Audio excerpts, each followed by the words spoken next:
Perfect. Do only have, okay, we're back.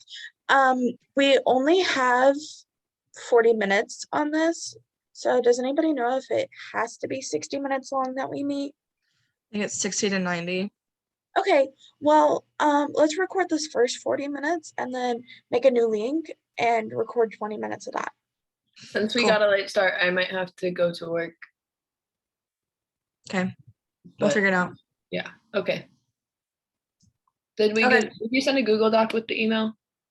Not with the email, but that was a really good idea. I was going to ask you guys for your Gmails. I have Larry, I have Riley, and Matthew. Matthew, what's yours? Matthew.Simpson0702. What was the numbers? 0702@gmail.com. And you guys are editors, and I'm sending that. So that should be, you guys should all have access. Okay. Great. And I'll share that document on my screen. Actually, let's share screen with, I have too many gosh darn things open.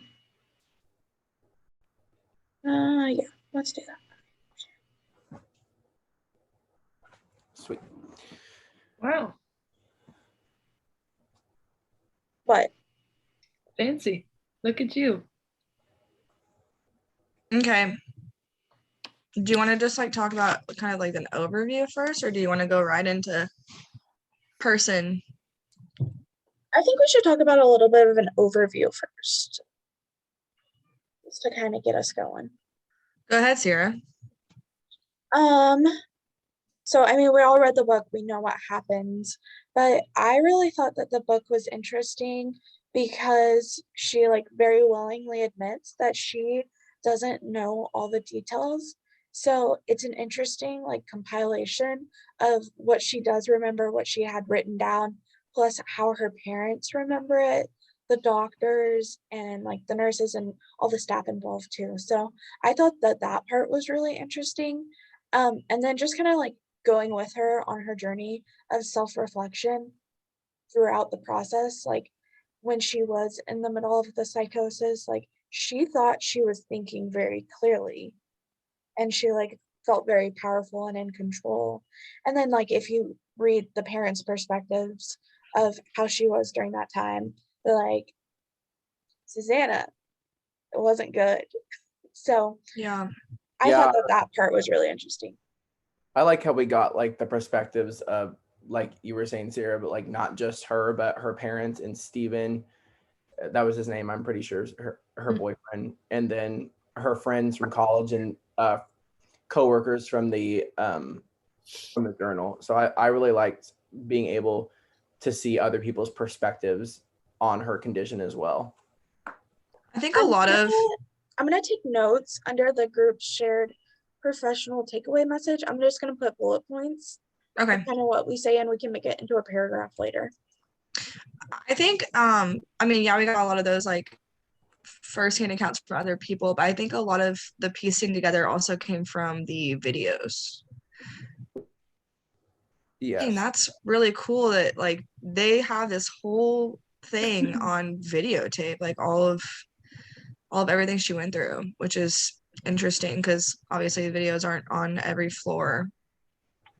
I also liked, oh, Riley, were you done? Sorry. Well, I was just gonna say too, like I kind of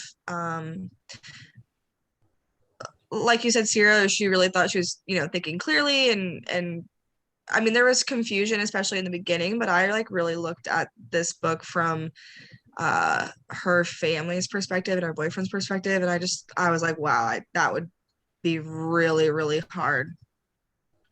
Oh, so like caregiver.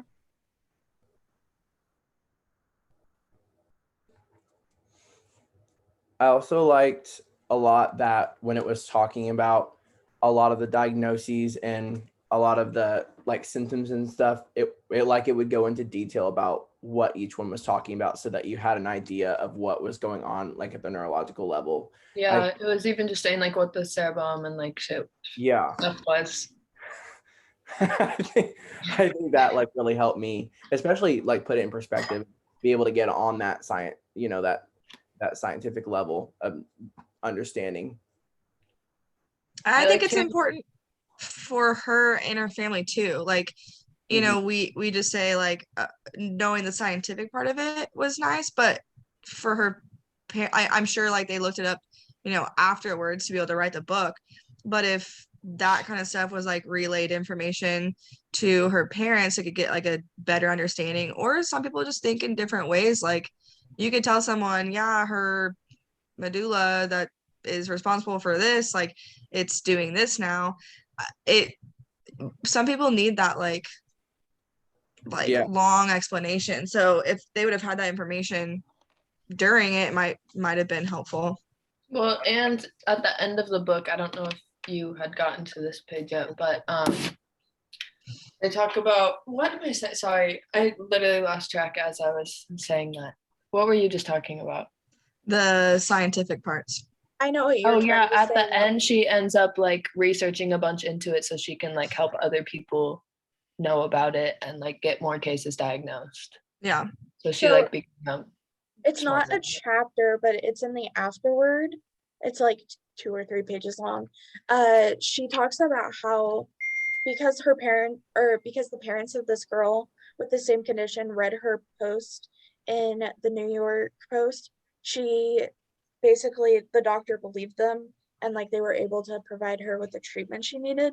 And the dad says, if you wouldn't have written this article from your experience, my daughter would basically be dead. Right. I was thinking about health literacy too a lot through this because it would explain it, like Riley was saying, the scientific way, but it would also explain it in different ways too, so that the reader could understand.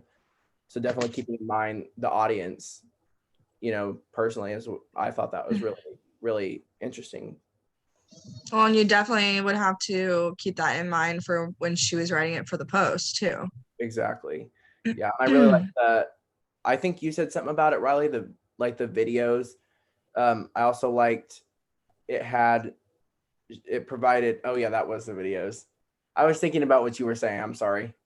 Well, I and her have a journal was question. interesting too. Yeah. I was thinking of the video entries, but that's what you were talking about. So this part, like I was kind of confused about. I thought the videos were maybe only when she was in that special unit where there were the other 4 people. Yeah, but I think she was on that floor for most of the time. I think so, yeah. Was it like 28 days, or did she, because she was on Yeah, I that- think she was on that floor. Even when she switched rooms, I'm She was Yeah. on that floor until they figured out what it was. yeah. Yeah, Until they- it was diagnosed. That would be scary to watch the videotapes of you. Oh my being- gosh. like, Yeah. You don't remember that at all. Well, and Especially you get to the see part- what your recognize herself. family saw. Yeah. I think how she described her reaction to like The Exorcist being very Yeah. similar to how she was acting. That's a very powerful comparison. I just think it's eye-opening too to see and understand it's like how many people have gone, you know, undiagnosed. Like that's staggering to me just to be able to think about that, like all these people who may have had the same symptoms as her and just She have was like the 216th, right? 217th, something like that. 217th, I think. Yeah. I mean, but it's more rare, so that makes sense. And they, you know, hadn't had a lot of these cases yet, but like she said, there was a lot of people who had it and that just didn't get diagnosed correctly. But right, like in our mental health fieldwork, I'm doing our diagnosis thing right now, and it was going through like schizophrenia and how like a lot of people thought it was part of autism for a while. So like they thought she had schizophrenia. So it's just like they just didn't know enough about it. One thing Riley and I talked about too, this might not be worth writing down, Sarah, but I just thought it was kind of crazy. We were talking about in class today that you know, throughout her experience in the hospital, how almost how close it was bringing her whole family. And then it was like later in the book, it just talked about her parents not even, you know, continuing to keep that bond. So I thought that was really interesting. You know, it's like your daughter goes through this traumatic event and it still doesn't even bring you close. To be the devil's advocate though, her parents I don't think it brought her parents any closer, despite them like being able to get along in the hospital. But it did bring her and her boyfriend together in a different kind of way. And like she, towards the end of the book, kind of describes how she struggles with her boyfriend and hers relationship for a while because she didn't feel that they were equals because she saw him caretaker. So like a caretaker patient relationship instead of a boyfriend girlfriend. Well, but she so really, like, she actually said, like, my parents could get along while I was in the hospital, and now they're not even like civil anymore. Maybe So not I closer that here, is but like on a social level. So yeah, like it is interesting. Like, I mean, obviously you kind of have to get along, but you get along for a whole month and go through something like that with each other. It's not like, you know, they might not be married anymore, but they still went through it and had a commonality of their daughter and can't even be civil after everything's said and done, which is interesting. and it talked about like even I really thought it was interesting too. Like later in the book, it even talked about her dad trying to recall events, and it's like traumatic events that happen in your life can take away that memory as well. So there were portions of it that he kind of, you know, unconsciously blocked out as well. So I think that's a good note to put under the family and caregiver roles taking care of her. He's on Mm. a little in and out. I don't know if that was my Wi-Fi or. No, I think it's here. Sorry, my parents' Wi-Fi never works very well. I can't stop itching my eye. Do you guys want to move on to person factors? Yeah. I have one more thought I kind go of ahead. asked to discuss. So throughout the book, and granted, look at where we're at, but I kept thinking to myself, wow, like she could have benefited so much from like therapy, like I said that during as the well, Sarah. experience.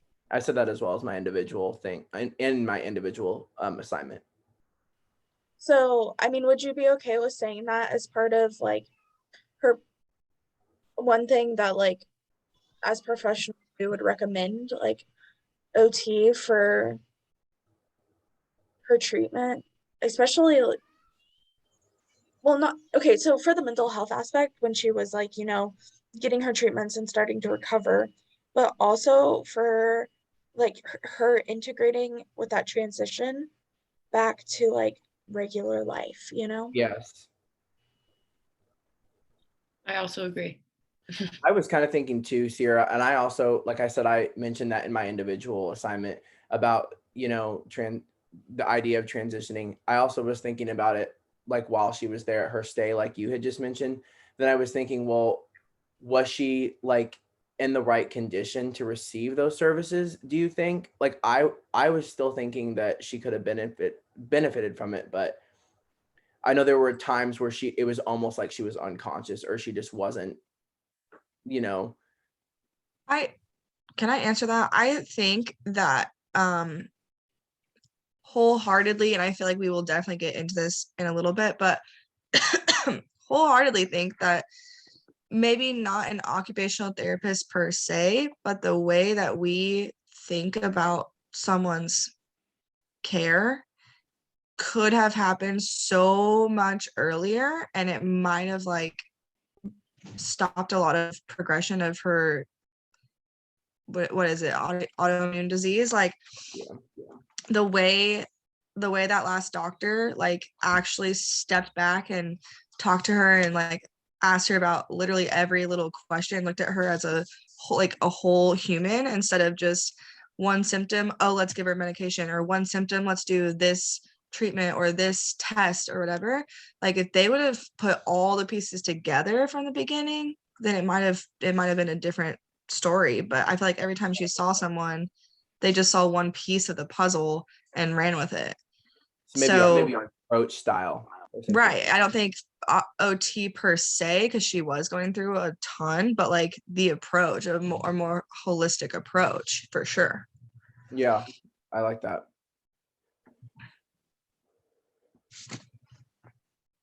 Which I think was kind of sad.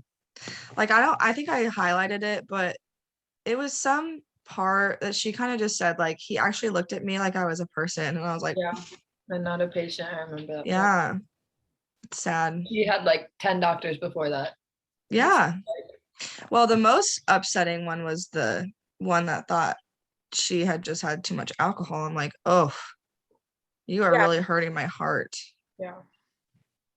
And at the end of the book, he was the doctor that referred that girl to the other doctor, but he wouldn't admit that he was the one too. Like she went to see him first. So Yeah. I'm confused by what you just said. okay, so the bad doctor, I'm pretty sure his name was Dr. Bailey. Yeah, I think it was Dr. Actually, bad's not the word I want to use. The doctor who I remember think it's Dr. maybe more arrogant. He saw this other girl, and because he had treated Susanna and like heard about her story and other journals Oh, and yeah, stuff, because wasn't it? Sorry. Okay, keep going. then he was able to refer this other patient to the doctor Najar. Yes, really okay, helps. because she was wondering why he was off of her case, or her mom was like looking around the hospital for one of the doctors, and then he's like, "Oh, I'm not on your case anymore," but he referred that doctor, right? So you're talking about? I think it was the very first doctor she went to. I think it was as well, because she ended up seeing quite. I mean, it was I quite. got all the doctors mixed up. Actually, I think that might be a good point for us to kind of touch on for professional takeaways, like how complex medical teams can be, / how frequently changing they are. And I And said, how many you might like she had to see one because he specialized in this, but then he found out it wasn't his wheelhouse, and then she had to go to, I mean, and navigating that system is hard. and I kind of said, Sierra, in my reflection, it's just like, just me as a practitioner being able to view my patient in a way that I know that they'll succeed, and I'll instill that, in their beliefs as well. And just, I kind of took away, it's like, the doctors, some of the physicians that were working with her, like it said in the book, it like they just gave up, as she put it. I think she said that it's almost like they just gave up on her case. And it's like just taking that with me as a, soon to be professional and in practice, just not seeing a diagnosis or a certain patient and just kind of pushing it to the side, really doing everything I can to instill, a sense of independence. Also, there were some doctors that were saying like, "Oh, like it's just stress. Like, oh, you work at New York Post, like you're stressed. That's why you're acting like this." Yeah. Just like to believe your patients when they know something's wrong because it's their body. Like they know it's not just stress. I found the page 128 when he says, or she said that he had took note of all of her symptoms and like the chronological order and everything, and she said the other doctors had not explored this, at least not in one full picture. He had done something none of the other doctors had done. He redirected his attention and spoke directly to me as if I was a friend instead of a patient. Yes, Riley. To me, that's also where evidence-based practice comes in play. Like just seeing the same symptoms that you've seen in another patient and applying it to that same individual, or that different individual from the another individual. So I think evidence-based practice is huge. And as we know, Dr. Najar, I think is his name, obviously, he was an evidence-informed practitioner. Yeah, I think he is a really good like poster child almost of kind of the healthcare professional that most of us like desire to emulate, because not only was he aware of the evidence and not closed-minded, he also saw the patient as a person first. And you can tell by how she writes about him that totally changed her experience. Yeah. Well, and her families too. Yeah. There's a picture at the end of the book too. It's literally the very last page of them hugging too. After if she ran into him, I think somewhere. Wait, where is that? It's a Oh, very, it is. Cute. I know, I love seeing that. Yeah. This is kind of on the same page. But it goes towards the like when she, after she had gotten diagnosed, and they were like teaching residents about her and everything. Like this could kind of go under our professional takeaway, but the guy that was leading other like residents, and she said that he was talking about her case as if she wasn't in the room, and then that's when he brought up something about like I think removing her ovaries or something. And Mhm. like that was the first time she had heard about it. That was the Yeah, first she time was so anybody had young. heard about it. And he just like said it out loud like she wasn't even in the room, and it really made her and her dad upset. Didn't her dad like got up and kicked him out and said Yeah. like, no apologies, just told him to Yeah, get I out. think he said get the F out, I think is exactly what he said. Yeah. Which I get it. No, yeah, definitely. But just I think professional takeaway, like remembering that they're human and not just another client, you know? That's crazy, Riley. I was literally thinking that right before you said that. As a Does somebody have a Um, small child? Who I did? did hear a small child. Oh, sorry, that's me. Oh, you're at That your was my cat. job. I was like, wait, what? Yeah. Sorry. No, you're fine. Forgot, that's I've been keeping a secret from everyone. oh yeah, Got a my bad. mother. Okay, do we want to do the person environment? Yeah, that's a good list. Yeah.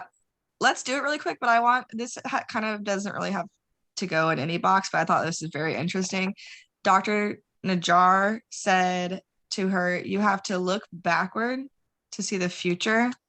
And then her dad said, to move forward, you have to leave the past behind. Mhm. And I was like, those are two stark, contrasting statements. That's a good point. So I was like, that's interesting. Okay, yeah, let's go. Let's move on. Okay. So for Did somebody- person, Did somebody pull that up in the book? pull which part? The like PEO model up in the mental health book? Just so we can make sure we Hit everything. Yeah, I wrote them down. So we have to do motivation, interest, Okay, good. failure, stress, distraction. Yeah, I have a lot of it. Interest, failure, or these are situations that precipitate emotional response. Failure, stress, distraction. And then degree of autonomy is part of person. And then under role is self-concept, cultural background, personality,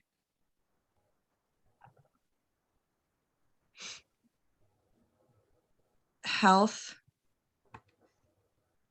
cognition, two more, physical performance, and sensory capabilities. And then I'm going to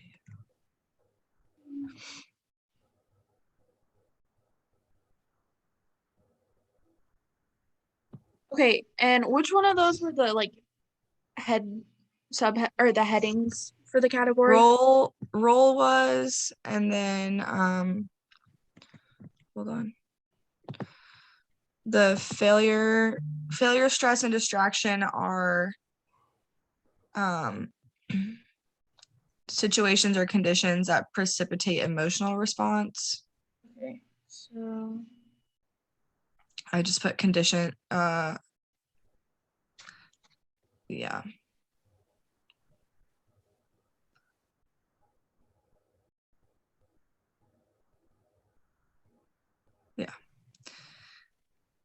And then I'm not 100% sure on the heading or whatever for motivation and interest. I think it's just under. It works. Oh, behavior. oh, it's behavior.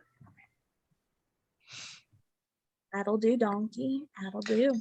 Do you mind if I just kind of like go through what I have for some of these and then we can add on to That works. like as I'm talking or whatever? Yeah, I love that idea. Also, Okay.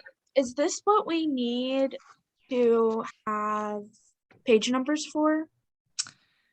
I couldn't find that again. I have some things like highlighted in my book so I can try to find them as I'm talking, but I don't know if it says chapters or page. It's if you it's on the document that she has uploaded. It's like on the rubric part. Okay, one sec. It says it somewhere. I remember reading it. Maybe in the rubric part at the top, Lauren. It says apply PEO constructs, apply professional reasoning constructs, your group's shared professional takeaway message, and recording. And it says that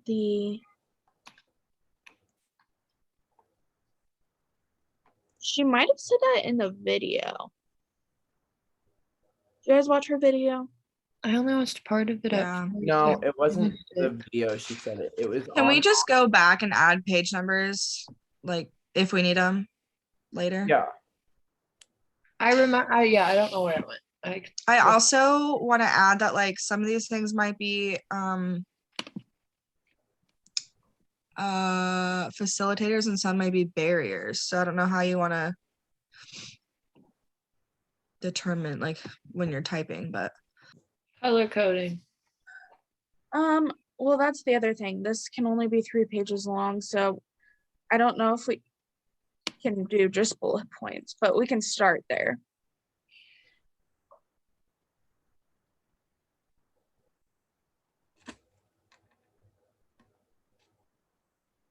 Okay. Riley muted.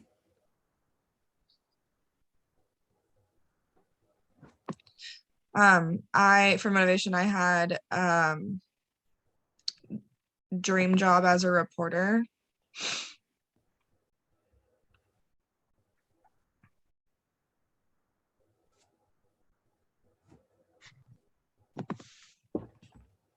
And then interests I had journalism. Yeah, you guys can feel free to hop on the Google Doc and Okay. we can just talk as we go. Did you send it to personal email, Sierra? It would be on your Gmail, yeah. Okay. If you go to your shared with me. Okay. I don't think I have it.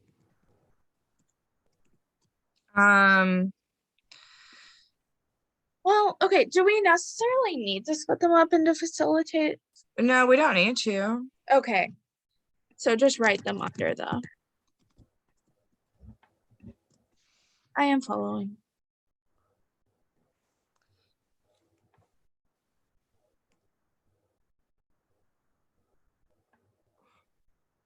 Can Lauren, I know they're typing. Can you like share that with me? I think she may have shared it, but maybe it's not the right email. Because I don't. For failure, I had that she tried to escape the hospital multiple times. I couldn't really think of a lot of like other failures that she had like prior to being like in the hospital. I think I felt like she saw that one botched interview as a failure. Oh, that's good. Yeah. Like her personal feeling, like she felt as if she was a failure. Right. So maybe like put that on that list too. Matthew, I think I sent got it. it. I got it. Thanks. Yep. For stress, I put high stress job. She had a serious relationship and fast-paced lifestyle. I put those down because I'm pretty sure either she said it after like the second time of seeing that first doctor, or that first doctor said it. Because he was just telling her parents like she has a high stress whatever, and then like put all of those things that she's dealing with. So I think I wrote that down.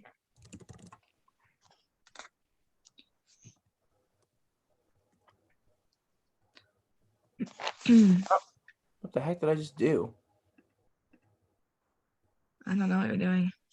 I don't think I had anything for distraction. I wasn't 100% sure.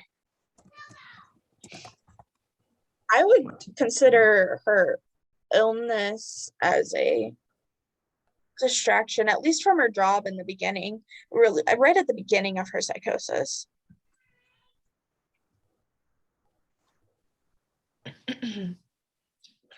Yeah. Oh. Never mind.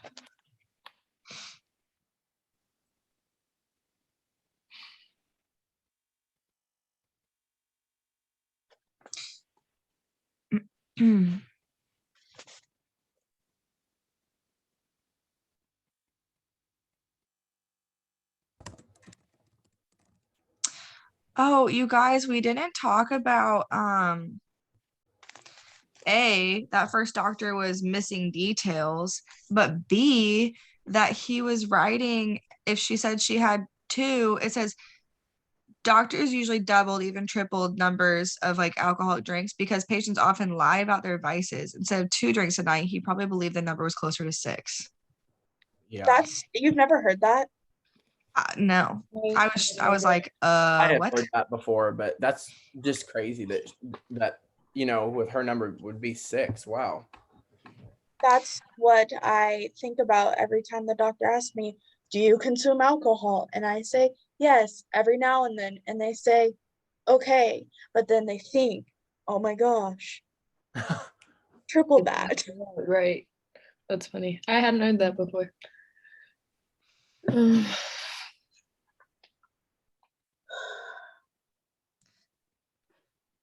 I think her self-concept changed a lot, and at least in the book, like from the beginning when everything was fine to when it started happening, and like delusions and stuff were happening. I think her self-concept was very off.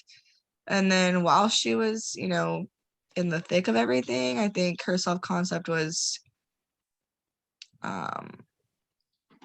just not, I mean, not, I don't know the word I'm thinking of, but not correct, I guess. But then also, like, after she's out of the hospital, her self-concept was, like Sarah said, it was not positive, I guess. Right. And she even talked about, like, I lost, having to have my own apartment and like doing all these things that I felt good about, and I lost it all. That and also like her body image too, I think really changed. Yeah. Just call yourself like pig face or something. Yeah.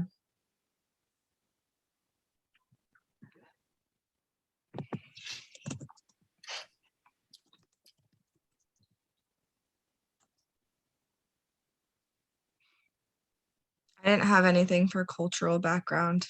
I was just thinking about that one. I would argue that being a New Yorker is part of her cultural background. Like, yeah, some of the things she was saying, I was like, that is so New York of them. Like, ugh. Matthew, Where? what you like?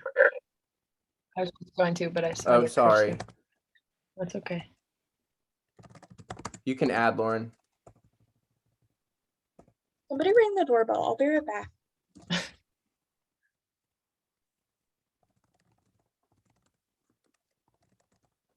I just typed under personality. We can add to it, but under pre-illness, it was like a whole like paragraph of what her dad had described her as, like pre being sick.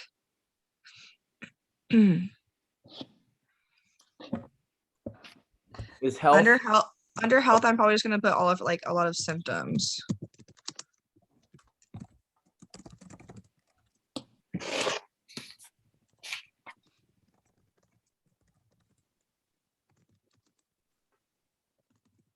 Did it say she didn't have she had poor episodic memory? Yeah. Okay. I thought so.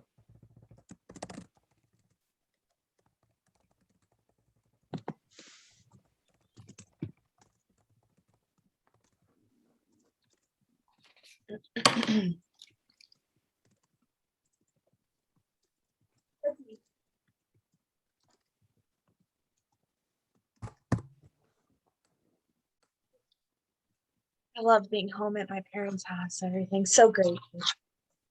I don't know if that was sarcastic or not. Mostly so. I think I also think that this is it a disease? This disease? It's an autoimmune disorder. Yeah. Yeah, it's Disorder? illness or whatever. The yeah. disorder, illness, whatever. I think one of the biggest things, like obviously physical, but it really affected cognition. Yes, it did. And she said like there's a lot of things that even now, like when she perceived something while she was sick, she still like remembers it that way. Like the when she was aging, the doctor in her That's mind.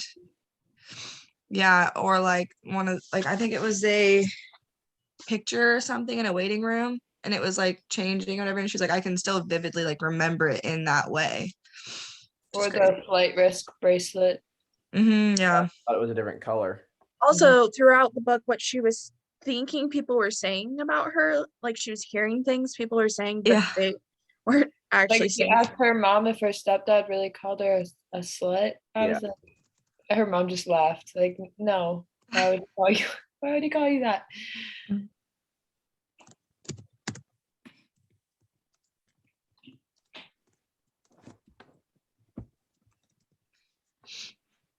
Okay.